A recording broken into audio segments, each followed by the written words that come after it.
আজকে আমরা ফিলিস্তিনকে ইস্যু করে সারা বিশ্বের সকল মুসলমান যেভাবে আমরা ঐক্যবদ্ধ হয়েছি, বিশেষ করে বাংলাদেশের ভিতরে জামাত, চরমনাই, হেফাজত, খেলাফত, আওয়ামী লীগ, বিএনপি সকল মুসলিম দাবিদার মানুষগুলো যেভাবে রাস্তায় মিছিল করেছে, প্রতিবাদ জানিয়েছে, এইভাবে যদি তারা ইসলামী ইমারা, ইসলামী খেলাফত প্রতিষ্ঠার জন্য বাংলাদেশের সকল মুসলমান দাবিদারগুলো যদি একযোগে আন্দোলন করে রাস্তায় নামতো, মাঠে নামতো, তাহলে 5 দিনের ভিতরে ইনশাআল্লাহ ইসলামী খেলাফত প্রতিষ্ঠা হতোই হতো, কুফরি সংবিধানকে বাতিল হয়ে যেত ইনশাআল্লাহ।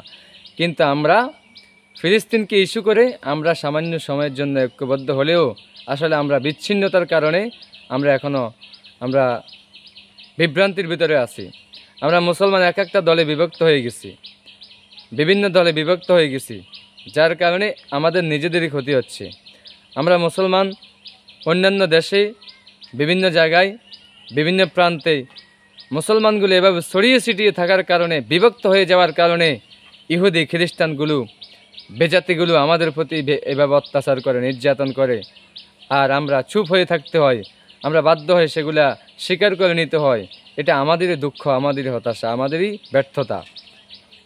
এজন্য প্রিয় ভাইয়েরা আমার, আমি বলতে চাই, আপনারা ফিলিস্তিনকে ইস্যু করে যেভাবে ঐক্যবদ্ধ হয়েছেন, ইসলামী রাষ্ট্র, ইসলামী সমাজ, ইসলামী আইনকে, শরিয়া আইন প্রতিষ্ঠা করার ক্ষেত্রেও আমরা মুসলিম দাবিদার সকল মানুষগুলো যাতে ঐক্যবদ্ধ থাকি, রাস্তায় মিছিলে নামি এবং আন্দোলন করি, যেন সেটা একমাত্র আল্লাহর জন্য হয়।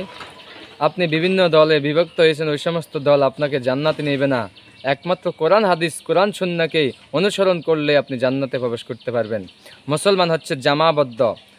আপনি এভাবে গতকালকে যেভাবে ফিলিস্তিনকে ইস্যু নিয়ে জামাবদ্ধ হয়েছেন, মুসলমানদের কোরআন একটা, মুসলমানদের আদর্শ একটা, সেটা হচ্ছে বিশ্বনবী হযরত মুহাম্মদ সাল্লাল্লাহু আলাইহি সাল্লাম, এবং মুসলমানদের নেতা হবে একজন, মুসলমানদের আমির হবে একজন, ঐক্যবদ্ধভাবে মুসলমানদের নেতা হবে একজন। কিন্তু এখন আমাদের দেশে এক একটা দলের এক একটা আমির, এক একটা নেতা, এভাবে বিভক্তি থাকার কারণে আজকে সারা বিশ্বে, সারা বাংলাদেশে মুসলমান এখনও ইসলামী শরিয়া কায়েম করতে পারছে না।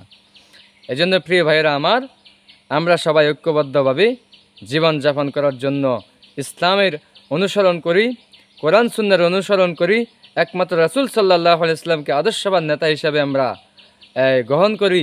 আসুন আমরা সবাই ঐক্যবদ্ধ হয়ে ইসলামী ইমারা, ইসলামী খেলাফত প্রতিষ্ঠা করি, যেভাবে আফগানিস্তানে প্রতিষ্ঠিত হয়েছে এবং বিশ্বের বিভিন্ন প্রান্তে প্রতিষ্ঠা করার চেষ্টা করতেছে মুসলমানগণ। আমরা সবাই মুসলমান বাংলাদেশের ভিতরে 92 ভাগ হিসাবে আমরা ইচ্ছে করলে দেশে আন্দোলন করে আমাদের অন্য কোনো পন্থাও প্রয়োজন হবে না। আমাদের একটাই আন্দোলনের মাধ্যমে আমরা কিন্তু ইসলামী ইমারা প্রতিষ্ঠা করা সম্ভব, শুধু যদি মুসলমান ঐক্যবদ্ধ হই।